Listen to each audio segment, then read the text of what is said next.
Praise the Lord, and it is good that I am able to meet all of you once more. దేవునికి స్తోత్రం. మిమ్మల్ని అందరినీ మరొకసారి కలుసుకోవడం చాలా మంచిది. I want to share a word which always used to surprise me. నన్ను ఎల్లప్పుడూ ఆశ్చర్యపరిచే ఒక మాటను మీతో నేను పంచుకోవాలనుకుంటున్నాను. It is written in Luke chapter 15 verse 7. అది లోక 15 అధ్యాయం 7వ వచనంలో రాయబడింది. Brother Enosh, please read. Yes, brother. లోక 15:7. అటువలే మారు మనసు అక్కర్లేని 99 మంది నీతిమంతుల విషయమై కలుగు సంతోషం కంటే మారు మనసు పొందు ఒక్క పాపి విషయమై పరలోకమందు ఎక్కువ సంతోషం కలుగును. It talks about two groups of people. ఇక్కడ రెండు గుంపుల గురించి చెప్పబడుతుంది. One group is a person who is a sinner who would repent and there will be joy in heaven. ఒకరు ఏంటంటే అతను పాపి, తను మారు మనసు పొందుతున్నాడు, ఆ మారు మనసును బట్టి పరలోకమందు సంతోషం ఉంటుంది. Then it talks about the second category of people. తర్వాత రెండవ గుంపు గురించి చెప్పబడుతుంది. ఇక్కడ it says that persons who need no repentance. మారు మనసు అక్కర్లేని వారు. Very surprising. చాలా ఆశ్చర్యకరమైన మాట. Jesus says there are people who need no repentance. యేసయ్య చెప్తున్నాడు మారు మనసు అక్కర్లేని ప్రజలు ఉన్నారు. I always used to get amazed at that verse. నేను ఈ మాటను బట్టి ఎప్పుడు ఆశ్చర్యపోతూ ఉంటాను. I say, Lord, what is this that they don't? Is there a single human being in the whole world who doesn't need repentance? ప్రభువా, నేను అనుకుంటున్నాను ఈ లోకం మొత్తంలో కూడా మారు మనసు అక్కర్లేని వారు అంటూ ఒక్కరు కూడా ఉండరు. Then I was studying the 7 churches that John wrote a letter in the book of Revelation. ఆ తర్వాత ప్రకటన గ్రంథంలో యోహాను గారు 7 సంఘాలకు రాసిన పత్రికను నేను చదివాను. All of us are familiar. He is writing that letter to 7 churches. మనందరం కూడా మనందరికీ తెలుసు 7 సంఘాలకి ఈ యొక్క ఉత్తరం రాయబడింది. And in all the 5 churches, 5 సంఘాలన్నిటిలో he says, repent, repent, repent, repent, repent 5 times. 5 సంఘాల్లో కూడా మారు మనసు పొందుడి, మారు మనసు పొందుడి, మారు మనసు పొందుడి, మారు మనసు పొందుడి, మారు మనసు పొందుడి అని 5 సార్లు రాయబడి ఉంది. But only for 5 churches. కేవలం 5 సంఘాలకు మాత్రమే ఆ విధంగా రాయబడి ఉంది. You go home and read Revelation chapter 1, 2 and 3. ఇంటికి వెళ్ళిన తర్వాత ప్రకటన గ్రంథం 1, 2, 3 అధ్యాయాలు చదవండి. You will be surprised that for 2 churches Jesus never says repent. మీరు చాలా ఆశ్చర్యపోతారు. యేసయ్య 2 సంఘాలకి మారు మనసు పొందండి అని చెప్పలేదు. All other 5 churches he says you have to repent. మిగతా 5 సంఘాలన్నిటికీ కూడా మీరు మారు మనసు పొందాలి అని చెప్పాడు. For 2 churches he says there is no need for you to repent. I am not asking you to repent. మరి 2 సంఘాలకు మాత్రం ఆయన మారు మనసు పొందమని ఏం చెప్పట్లేదు, మీరు మారు మనసు పొందాలి అని కూడా చెప్పట్లేదు. Now I understand what Jesus said in Revelation chapter 15 verse 7. Luke chapter 15 verse 7. ఇప్పుడు నాకు అర్థమవుతుంది యేసయ్య లోక 15 అధ్యాయం 7వ వచనంలో ఏం చెప్పారా అని. That he says, okay, you don't need to repent. మీరు మారు మనసు పొందాల్సిన అవసరం లేదు. There is no need for you to repent. మీరు మారు మనసు పొందాల్సిన అవసరం లేదు. He should have, if I had written a letter to all the 7 churches, I would have said you had to repent, you had to repent, you had to repent 7 times. మరి ఒకవేళ నేను గనక ఆ 7 సంఘాలకి ఉత్తరం రాసినట్లయితే ప్రతి ఒక్కరికి కూడా మీరు మారు మనసు పొందాలి, మీరు మారు మనసు పొందాలని చెప్పుండేవాడిని. But when Jesus writes, he says only 5 of you need to repent. The 2 churches there is no need for you to repent. కానీ యేసయ్య రాసినప్పుడు మాత్రం 5 సంఘాలు మీరు మారు మనసు పొందాలి, మిగతా 2 సంఘాలు మీరు మారు మనసు పొందాల్సిన అవసరం లేదు. Now I want to show you which are those 2 churches which Jesus never told them to repent. మరి యేసయ్య ఎన్నడూ కూడా చెప్పని మారు మనసు పొందండి అని చెప్పని 2 సంఘాల గురించి నేను చెప్పాలనుకుంటున్నాను. Revelation chapter 2. ప్రకటన గ్రంథం 2వ అధ్యాయం. Chapter 2 verse 8. 2వ అధ్యాయం 8వ వచనం. Chapter 2 verse 8. రెండో అధ్యాయం 8వ వచనం. 8 it says it is a letter to Smyrna, church at Smyrna. 8వ వచనంలో స్మరణలో ఉన్న సంఘపు దూతకు అంటే స్మరణలో ఉన్న సంఘం గురించి చెప్పబడుతుంది ఇక్కడ. Dear brothers, dear sisters, read from 8 to 11.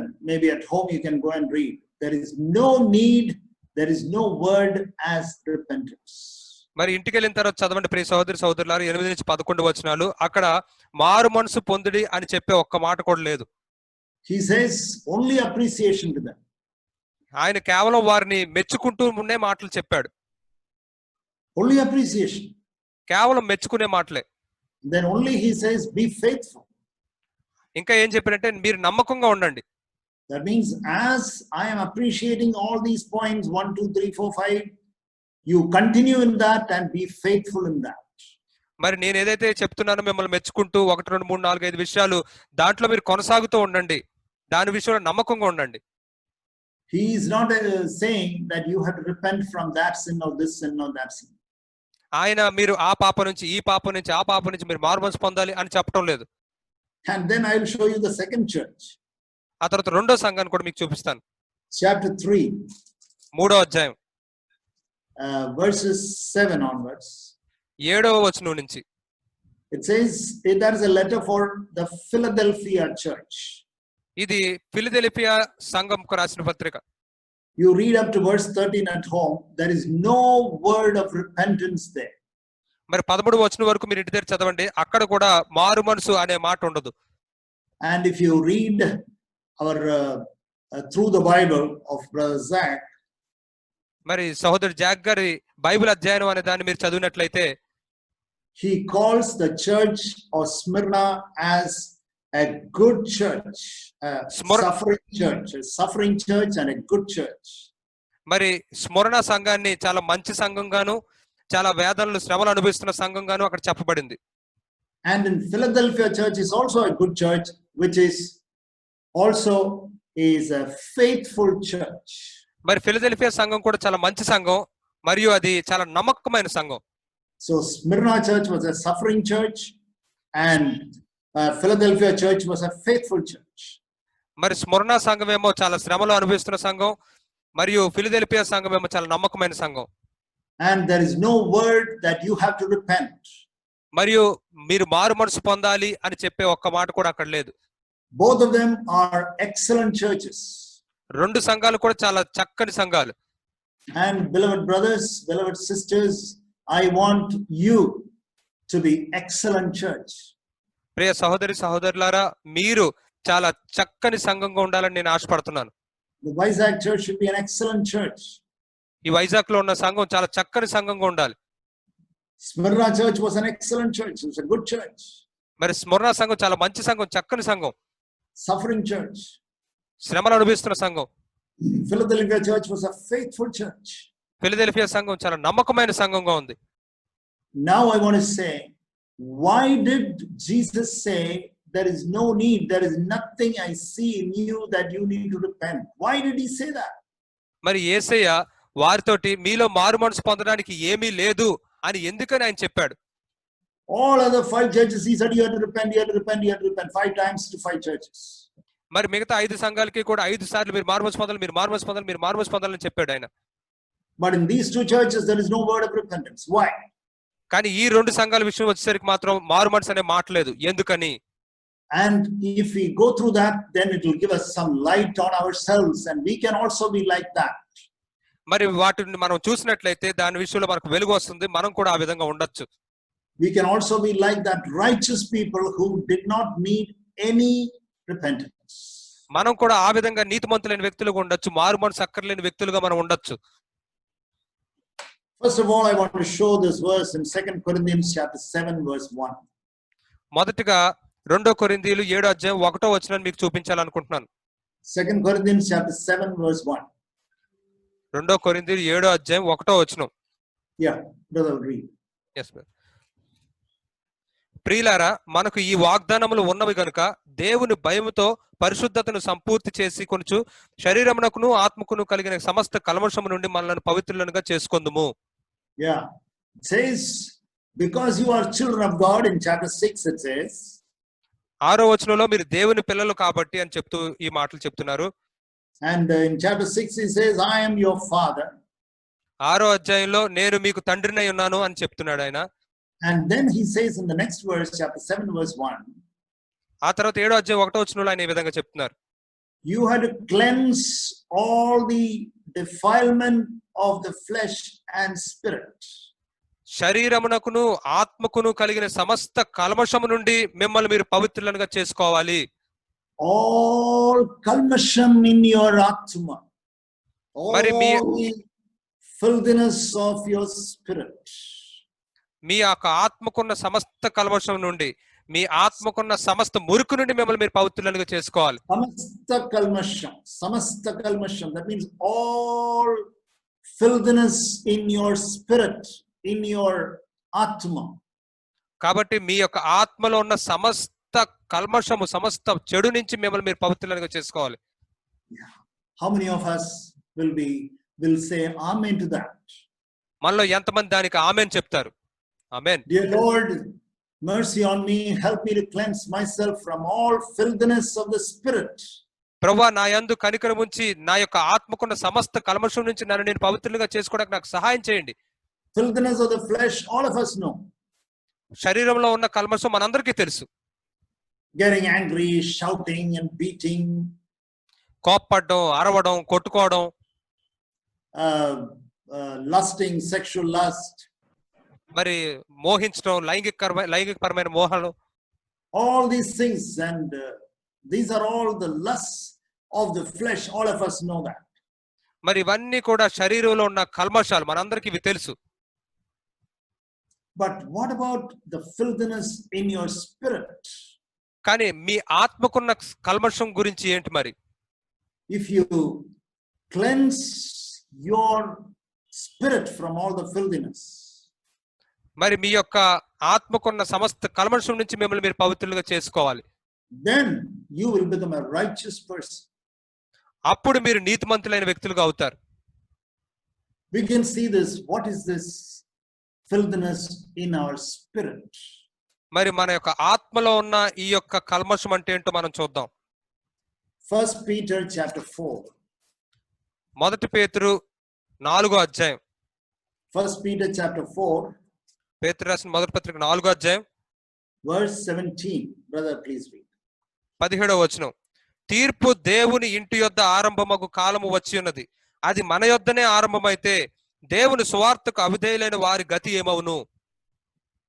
The mark of the church of God is that you judge yourself.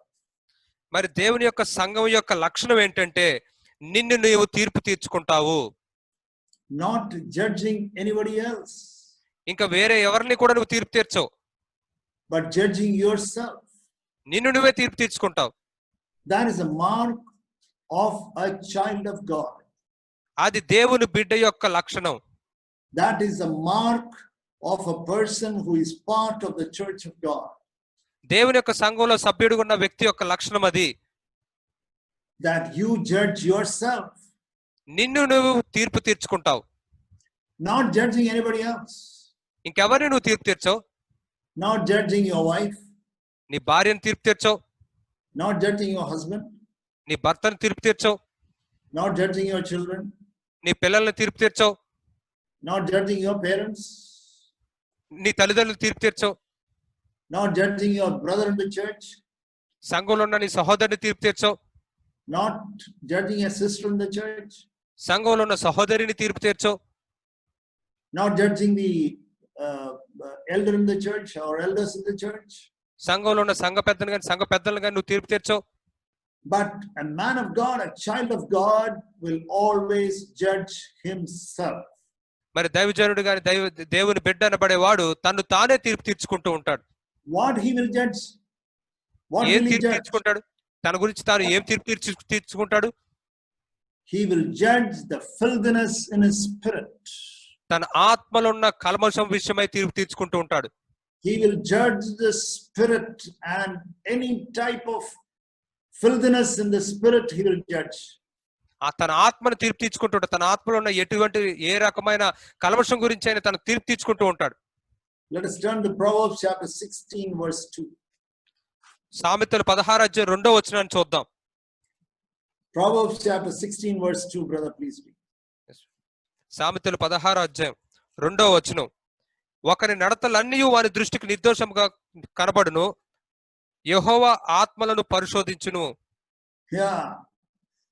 Yes. The Lord will examine your alma, your spirits.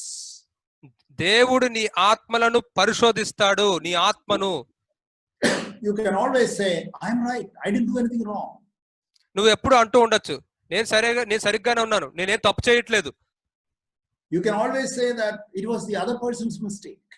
నువ్వు ఎల్లప్పుడూ కూడా వేరే వాళ్ళు తప్పు అని చెప్తున్నావు, అతను తప్పు, ఆమె తప్పు అని చెప్తున్నావు. What did I do?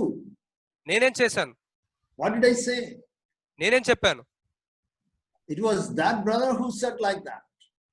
ఆ సహోదరుడు అలా చెప్పాడు. It was that brother who did like that. ఆ సహోదరుడు అలా చేశాడు.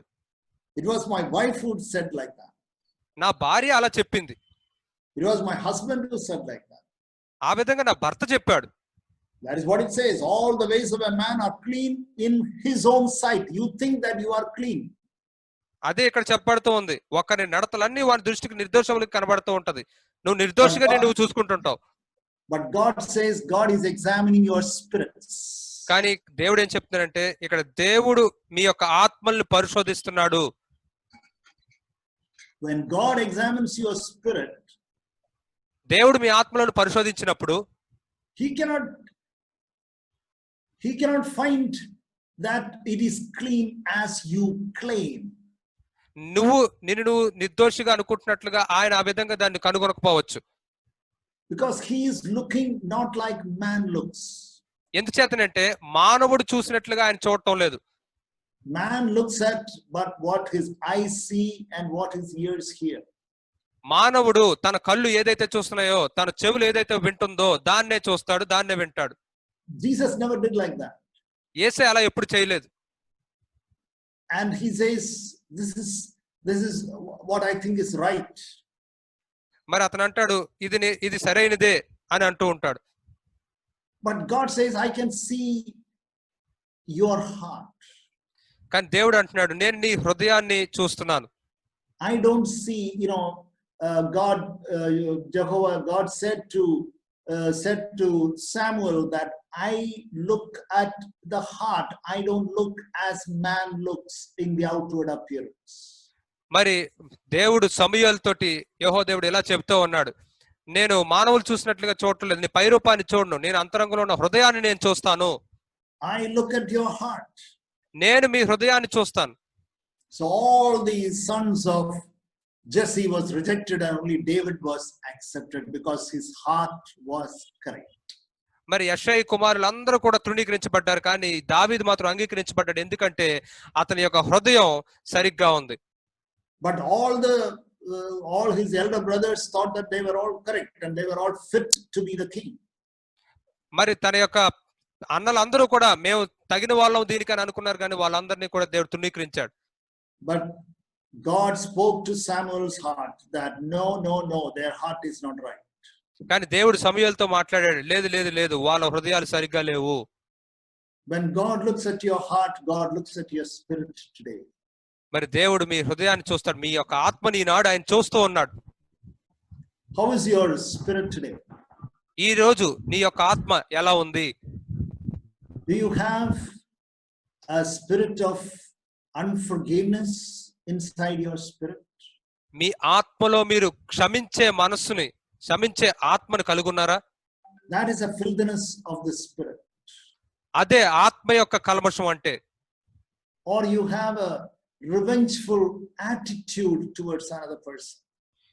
వేరే వ్యక్తి పట్ల నువ్వేమన్నా ప్రతీకారం కక్షగాని పెట్టుకుని ఉన్నావా? It is only attitude. You are not going and killing him or taking any revenge outside. ఇది వైఖరి గురించి సంబంధించిన విషయం, అంతేగాని నువ్వు నిజంగా బయట వెళ్ళి అతన్ని చంపడం అనే దాని గురించి కాదు ఇది. Because if you do that, you will lose your testimony. నువ్వు ఒకవేళ అలా చేసినట్లయితే నువ్వు నీ సాక్ష్యాన్ని పోగొట్టుకుంటావు. So you don't do anything like that. కాబట్టి నువ్వు అటువంటి పనులు ఏమి చెయ్యవు. But you have got a grudge against somebody. కానీ నువ్వు నీ హృదయంలో వేరే ఇతర వ్యక్తి పట్ల నువ్వు కక్షను పెంచుకుంటున్నావు. It says that Esau had a grudge against Jacob because Jacob stole the birthright. మరి అక్కడ ఏం చెప్పబడుతుందంటే యాకోబు తన యొక్క జ్యేష్ఠత్వం లాక్కున్నాడు కాబట్టి ఏశావు యాకోబు మీద కక్షను పెంచుకున్నాడు. Had a grudge inside his heart. Nobody knew about it. మరి తన హృదయంలో కక్ష ఉంది, ఎవరికి ఆ విషయం తెలియదు. Do you have a grudge against somebody now? మరి ఎవరి మీద నువ్వు ఇప్పుడు కక్షను కలిగి ఉన్నావా? Some unforgiveness against somebody. ఎవరి మీద క్షమించలేకుండా ఏదైనా విషయంలో నువ్వు ఉన్నావా? Some type of revengeful attitude towards somebody. ఎవరి పట్ల అయినా సరే ప్రతీకారం తీర్చుకోవాలనే వైఖరి నువ్వు కలిగి ఉన్నావా? Some irritation towards somebody. ఎవరి గురించైనా నువ్వు చాలా చికాకు పడుతూ ఉన్నావా? Are you happy that we are not meeting in the church anymore? Are you happy? Oh, because I don't have to see him or I don't have to see her. మరి నువ్వు సంఘంగా కూడుకోకుండా ఉన్న దాన్ని బట్టి సంతోషపడుతున్నావా? ఆ సహోదరుని నేను చూడక్కర్లేదు, ఆ సహోదరిని నేను చూడక్కర్లేదు, అందుని బట్టి సంఘంగా కూడుకోకుండా ఉన్న దాన్ని బట్టి సంతోషపడుతున్నావా? If you go to the hall, then I have to say praise the Lord, I have to shake hands and I have to say vanakkam and all that. Now I don't have to meet any of these people. ఒకవేళ నేను అలాగా సంఘంగా కూడినప్పుడు ఆ యొక్క హాల్లోకి వెళ్ళినప్పుడు అక్కడ నేను వందనాలు చెప్పాలి, నేను షేక్ హ్యాండ్ ఇవ్వాలి, ఇవన్నీ ఇప్పుడు నేను చేయాల్సిన అవసరం లేదు అని అనుకుంటున్నావా? That you are happy that you don't have to go. కాబట్టి మీరు ఆ విధంగా కలుసుకోవాల్సిన అవకాశం లేదు కాబట్టి సంతోషంగా ఉన్నారా? Or are you longing that, Lord, when will the church services start again that I can go and meet my brothers and sisters? మరి లేకపోయినట్లయితే ఎప్పుడు సంఘం ప్రారంభించబడుతుంది, ఎప్పుడు నేను సహోదరుని నేను వెళ్ళి కలుసుకుంటాను అని చెప్పి ఒక తీవ్రమైన ఆశ నువ్వు కలిగి ఉన్నావా? You know, sometimes we get a dislike towards somebody. కొన్నిసార్లు మనం ఏదో ఒక వ్యక్తి పట్ల మనం అయిష్టాన్ని కలిగి ఉంటూ ఉంటాం. We have got a negative or unpleasant, unhappy attitude towards somebody. ఎవరి పట్ల నువ్వు తప్పుడు వైఖరిని లేకపోతే మనసు శాంతిగా లేని పరిస్థితిని నువ్వు కలిగి ఉంటూ ఉంటావు. And we keep all that inside. దాని అంతటిని మన లోపలే ఉంచుకుంటున్నావు. You are not judging that. నువ్వు ఆ లోపల ఉన్న దాన్ని నువ్వు తీర్పు తీర్చుకోవట్లేదు. When there is a unforgiving thought coming into your heart, నీ హృదయంలోనికి ఆ యొక్క క్షమించలేని ఆ తలంపు వస్తూ ఉన్నప్పుడు to judge him, అతన్ని తీర్పు తీర్చడానికి, at that time, Lord, I want to judge myself. అటువంటి సమయంలో ప్రభువా నన్ను నేను తీర్పు తీర్చుకోవాలి అని చెప్పాలి. Lord, I want to repent. Please cleanse my heart now. ప్రభువా నేను మారు మనసు పొందాలనుకుంటున్నాను, నా హృదయాన్ని శుద్ధి చేయండి. Lord, this revengeful thought is coming that something bad should happen to that person. ప్రభువా ఆ వ్యక్తికి ఏదైనా కీడు సంభవించాలనే ఒక చెడు తలంపు నాకు వస్తుంది. At that time, are you able to judge yourself? ఆ సమయంలో నిన్ను నువ్వు తీర్పు తీర్చుకుంటున్నావా? Are you able to repent of that? దాని విషయమై పశ్చాత్తాపడుతున్నావా? If you judge yourself like such thoughts inside your heart, in your spirits, మరి నీ హృదయంలో నీ ఆత్మలో ఉన్న అటువంటి తలంపుల విషయమై నువ్వు విమర్శించుకున్నట్లయితే, తీర్పు తీర్చుకున్నట్లయితే, and then you repent of that, you live in that repentance, నువ్వు ఆ యొక్క దాని విషయమై పశ్చాత్తాపడినట్లయితే, ఆ యొక్క మారు మనసులో నువ్వు జీవిస్తూ ఉంటే, then you will have nothing to repent about. కాబట్టి అప్పుడు నువ్వు దేని విషయమై కూడా మారు మనసు పొందాల్సిన అవసరం ఉండదు ఇంకా. Because you are always in a state of repentance. ఎంచేతనంటే నువ్వు ఎల్లప్పుడూ కూడా మారు మనసు పొందే స్థితిలోనే ఉంటున్నావు. Even a small thought, small unchrist-like thought, you take it to the Lord and say, Lord, I want to cleanse myself, I want to judge myself, Lord, have mercy on me, and Lord, I repent like that. If you live like that, then there is no need for you to repent at all. మరి నీ యొక్క తలంపుల్లో క్రీస్తులాగా లేని తలంపు, చెడు తలంపు ఏదైనా వచ్చినప్పుడు దాని విషయమై ప్రభు దగ్గరికి వెళ్ళి, ప్రభువా నన్ను క్షమించు, ప్రభువా నా యొక్క తలంపులు శుద్ధి చేయి అని చెప్పి నువ్వు ఆయన వేడుకుంటున్నప్పుడు నువ్వు ఇంకా మారు మనసు పొందాల్సిన, పశ్చాత్తాపడాల్సిన అవసరం ఇంకా ఉండదు. Beloved brothers, beloved sisters, this is possible. ప్రియ సహోదరి సహోదరుడా, ఇది సాధ్యమే. This is the new covenant. ఇది కొత్త నిబంధన. This is for what Jesus Christ came. దీనికోసమే యేసుక్రీస్తు వచ్చాడు. Because it says he kept his spirits pure. ఏం చేతనంటే ఆయన గురించి ఏం చెప్పండి, తన యొక్క ఆత్మని పవిత్రంగా ఉంచుకున్నాడు. He lived, he came in our own flesh, but he kept his spirit pure, it says. మరి ఆయన మన వలే రక్త మాంసాల్లో వచ్చాడు, కానీ తన యొక్క ఆత్మను ఎప్పుడూ కూడా పవిత్రంగా ఉంచుకున్నాడని చెప్పబడింది. We can turn to that Hebrews chapter 4 verse 12. దాన్ని ఒకసారి చూద్దాం. హెబ్రీయులకు రాసిన పత్రిక 4:12. Hebrews chapter 4 verse 12. Brother, please read. హెబ్రీయులకు రాసిన పత్రిక 4:12. ఎందుకనగా దేవుని వాక్యం సజీవమై బలము గలదై రెండంచులు గల ఎటువంటి ఖడ్గము కంటెను వాడిగా ఉండి ప్రాణాత్మలను కీళ్లను మూలుగును విభజించినంత మట్టుకు దూరుచు హృదయం యొక్క తలంపులను ఆలోచనలను శోధించుచున్నది. It says the thoughts and intentions of the heart. అక్కడ ఏం చెప్పబడుతుందంటే హృదయం యొక్క తలంపులను ఆలోచనలను. Thoughts and intentions of the heart, the word of God knows about that. హృదయం యొక్క తలంపులు ఆలోచనల గురించి దేవుని యొక్క వాక్యం ఎరిగి ఉంది. Then what are you going to do about it? మరి దాని విషయమే నువ్వేం చేయబోతున్నావు? What are you going to do about it? దాని విషయం ఏం చేయబోతున్నావు? There is a thought. ఒక తలంపు ఉంది అక్కడ. There is an intention. ఆలోచన ఉంది. You just leave it like that, which is very dangerous. నువ్వు దాన్ని అలా వదిలివేసినట్లయితే అది చాలా ప్రమాదకరమైంది. An evil thought about another brother. వేరే సహోదరుడు గురించిన ఒక చెడు తలంపు. Or a complaining thought against your wife. లేదా నీ భార్య మీద ఫిర్యాదుతో కూడిన తలంపు. Or a complaining, murmuring thought against your husband. లేదా నీ భర్త మీద ఫిర్యాదుతో కూడిన తలంపులు. You leave it like that without cleansing. దాన్ని కడుక్కోకుండా శుద్ధి చేసుకోకుండా దాన్ని అలా విడిచిపెట్టినట్లయితే, instead of humbling yourself and judging yourself, నువ్వు తీర్పు తీర్చుకోవడానికి బదులు నిన్ను తగ్గించుకోవడానికి బదులు, instead of repenting about that, దాని విషయమై నువ్వు పశ్చాత్తాపపడడానికి బదులు, you leave that thought, you leave that intention inside your heart.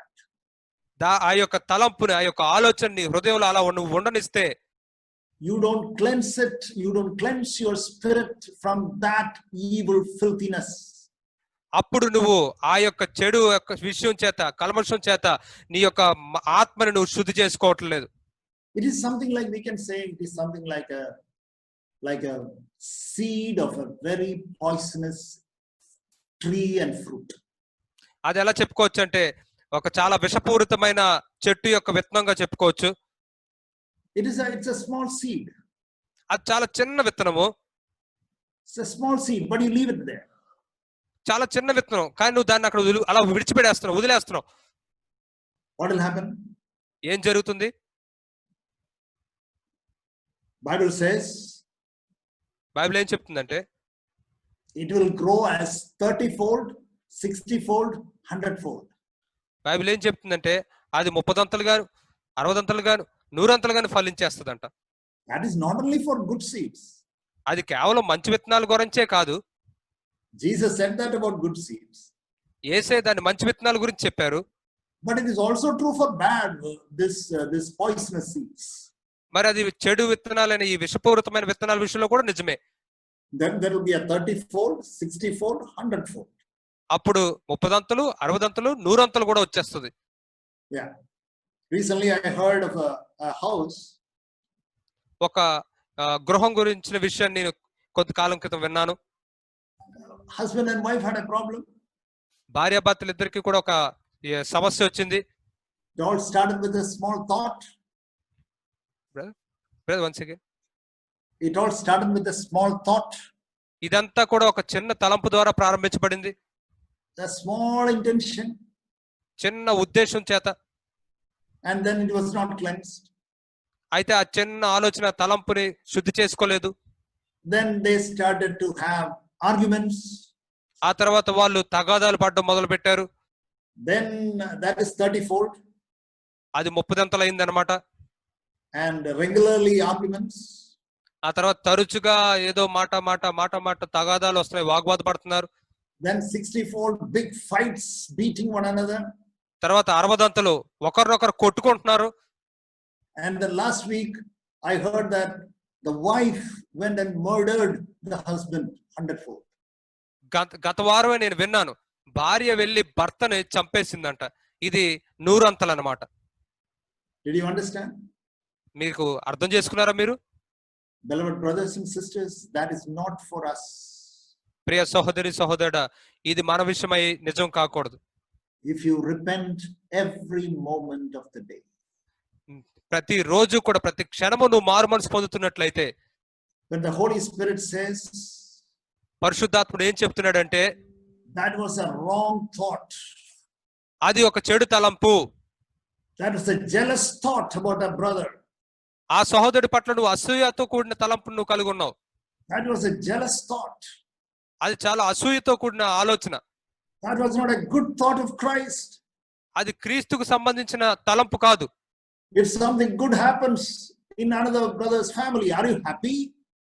వేరే సహోదరుడి యొక్క ఇంట్లో చాలా ఏదైనా మంచి విషయం జరిగినప్పుడు నువ్వు సంతోషంగా ఉండగలుగుతున్నావా, Or are you unhappy? లేదా సంతోషం లేనివాడుగా దిగాలుగా ఉంటున్నావా? And then we can say that that is an evil seed. అప్పుడు మనం చెప్పుకోవచ్చు అదేంటంటే అదొక చెడు విత్తనము, And it will grow to 30-fold, 60-fold, 100-fold. అప్పుడు అది 30 అంతలుగా 60 అంతలుగా 100 అంతలుగా అది ఫలించేస్తుంది.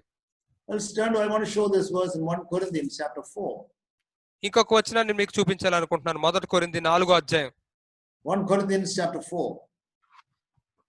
1 కొరింథీ 4వ అధ్యాయం 5వ వచనం. Please read.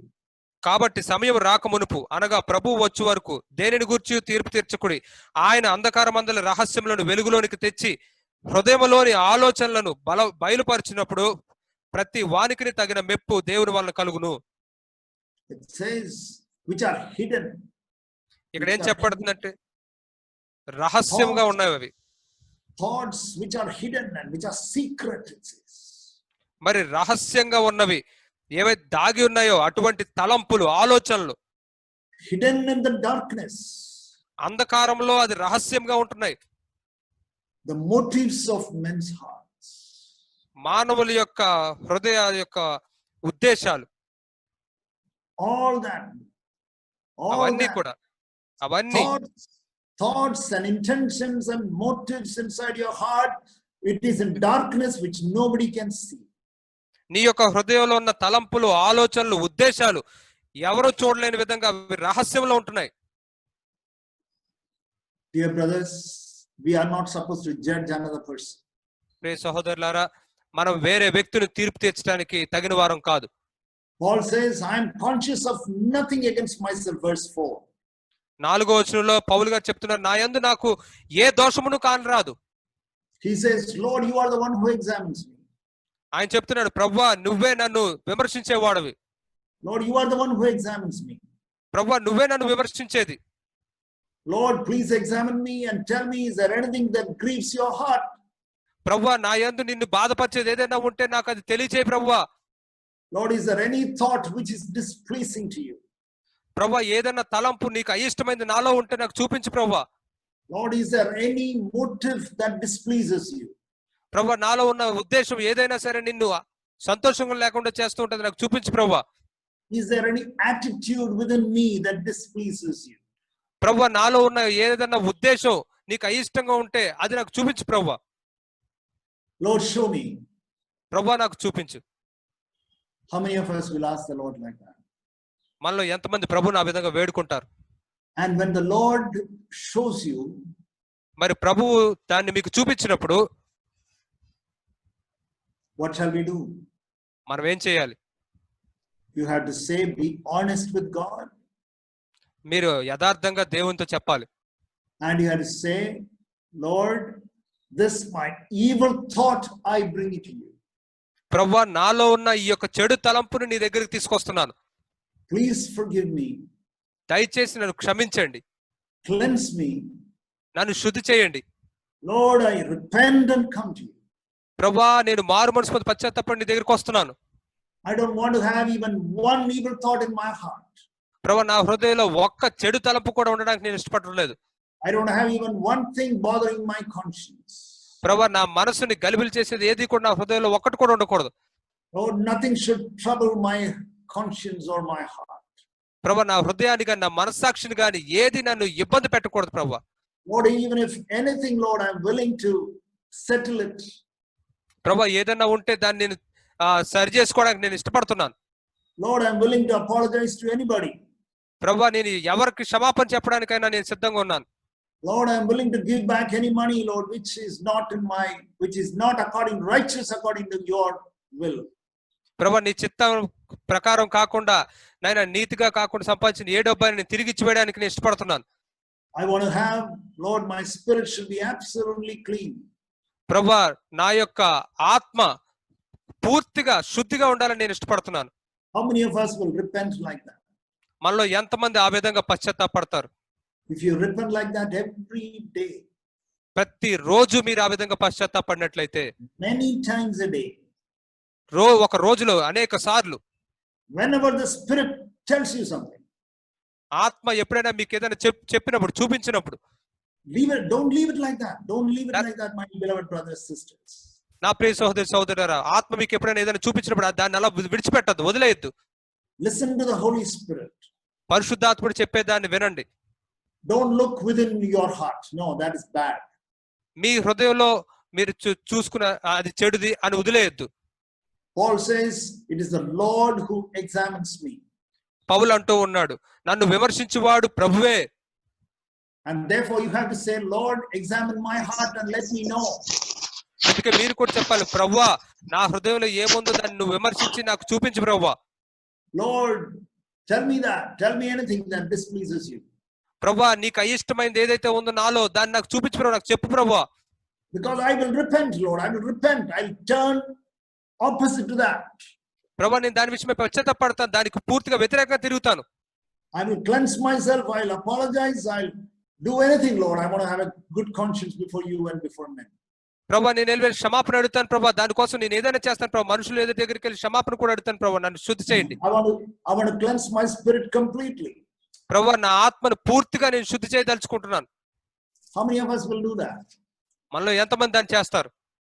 Then the Lord will say, I have no word that you should repent. అప్పుడు ప్రభు చెప్తాడు, నువ్వు మారు మనసు పొందడానికి ఇంకేమీ లేదు అని. What was the secret of the churches in Smyrna and Philadelphia? మరి స్మరణలోను మరియు ఫిలదెల్ఫియాలో ఉన్న ఆ సంఘం యొక్క రహస్యం ఏమిటి? All the brothers and sisters, అక్కడున్న అందరు సహోదరి సహోదరులు, they judged themselves and they repented and repented and repented always. వారు తమను తాము విమర్శించుకున్నారు, తీర్పు తీర్చుకున్నారు. వాళ్ళు ఎల్లప్పుడూ కూడా మారు మనసు పొందారు, పశ్చాత్తాపడుతూ ఉన్నారు. And when God saw that, మరి దేవుడు దాన్ని చూశాడు. God said, I have nothing to correct you, nothing to say you have to repent. అప్పుడు ప్రభు అంటున్నాడు, మిమ్మల్ని తప్పుదిద్దడానికి ఏమీ లేదు, మీరు పశ్చాత్తాపడాలని చెప్పడానికి ఏమీ లేదు అక్కడ. I have no word to say that you have to repent. మీరు మారు మనసు పొందాల్సిన విషయం పలానది ఉందని చెప్పడానికి నా దగ్గర ఏమీ లేదు. You know, you have seen children, we all had, and some of us still have small children. Let us say 2 children. మన పిల్లల్ని చూస్తూ ఉంటాం. ఉదాహరణకి ఒక 2 పిల్లల్ని తీసుకుందాం. And one child will not eat. You will keep some food and he will sometimes sit and sleep, or he may think something. He may look somewhere instead of looking at the food. మరి ఒక పిల్లవాడికి మనం అన్నం పెట్టినట్లయితే, తన ముందు అన్నం పెట్టినట్లయితే తను అన్నం తినకుండా ఏదో ఆలోచిస్తూ ఉంటాడు, ఎటో చూస్తూ ఉంటాడు. He will not eat. He will not eat. He will waste and he will break into small pieces. He will waste. He will sit there without eating. మరి అతను తినకుండా ఆ పెట్టిన ఆహారాన్ని అలా మొక్కలు చేసుకుంటూ ఆడుతూ దాన్ని అలా వృధా చేస్తాడు, తిండు. Then as a loving father or loving mother, what you will say? ప్రేమించే తండ్రిగా, ప్రేమించే తల్లిగా నువ్వేం చెప్తావు? What you will say? నువ్వేం చెప్తావు? Please eat, my child. Please eat. Please eat. Please eat. Please eat. Fast eat.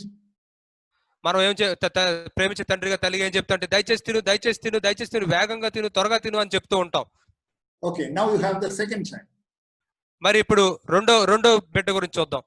And that child is so happy to eat the food and he eats very fast and he eats nicely. మరి ఆ బిడ్డ ఏమో మాత్రం ఆహారం తింటూ ఎంతో సంతోషిస్తూ ఉంటాడు, చాలా చక్కగా తింటాడు, చాలా త్వరగా తింటాడు.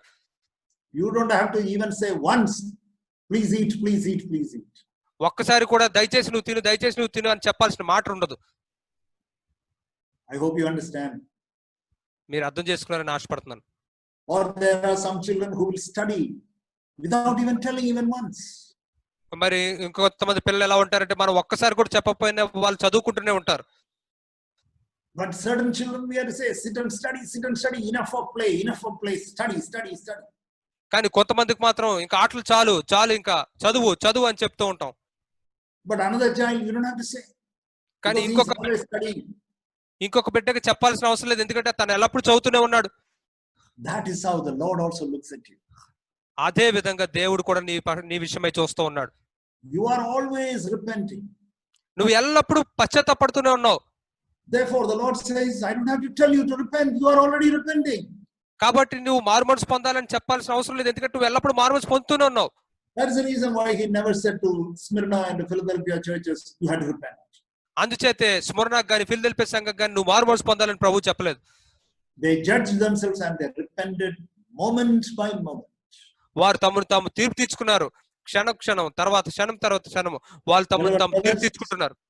Beloved brothers and sisters, this is a wonderful life that God has given to us. ప్రియ సహోదరులారా, దేవుడు మనకు ఒక అద్భుతకరమైన జీవితాన్ని ఇచ్చాడు. Now let us come back to Luke chapter 15 verse 7. మరలా తిరిగి మన లోక 15:7 దగ్గరికి వద్దాం. I want to tell you one more thing before I close. ముగించడానికి ముందు నేను ఇంకొక విషయాన్ని కూడా మీతో చెప్పాలనుకుంటున్నాను. It says if one sinner, that means who lives in sin, repents, there is much more joy in heaven. ఇక్కడ ఏం చెప్పబడుతుందంటే ఒక్క పాపి అంటే పాపం చేస్తున్న ఒక్క పాపి మారుమనసు పొందినట్లయితే మరి పరలోకంలో చాలా గొప్ప సంతోషం ఉంటుందని అక్కడ చెప్పబడుతుంది. Then I was thinking, how much more joy in heaven will there be if you always live in repentance. మరి నేనేం చెప్పదలుచుకుంటున్నానంటే మరి నువ్వు ఒకవేళ ప్రతి క్షణము ఎల్లప్పుడూ కూడా మారు మనసు పొందుతూ జీవిస్తున్నట్లయితే మరి ఇంకెంత సంతోషం అక్కడ పరలోకంలో ఉంటుంది. Such a great joy about you, my dear brother, my dear sister. ప్రియ సహోదరి నీ గురించి పరలోకంలో ఇటువంటి ఎంతో ఎక్కువ గొప్ప సంతోషం అక్కడ ఉంటుంది. Even one sinner who lives in sin, ఒక్క పాపి పాపలో జీవిస్తున్న ఒక పాపి and he repents, one person, అతను మారుమనసు పొందినట్లయితే ఆ ఒక్క వ్యక్తి మారుమనసు పొందినట్లయితే he is living in sin, అతను పాపంలో జీవిస్తూ ఉన్నాడు, and one day he repents, ఒకనొక దినాన్ని తను మారుమనసు పొందాడు, and there will be a great joy in heaven. అప్పుడు పరలోకంలో ఎంతో గొప్ప సంతోషం ఉంటుంది. But you are not like that. కానీ నువ్వు అలా కాదు, you are not living in sin, నువ్వు పాపంలో జీవించడం లేదు. You are whenever this Holy Spirit says, you are responding to it immediately. మరి నువ్వు ఎల్లప్పుడూ కూడా ఎలా ఉంటున్నావు అంటే పరిశుద్ధాత్ముడు నీకేం చెప్తే దానికి వెంటనే స్పందిస్తూ ఉన్నావు.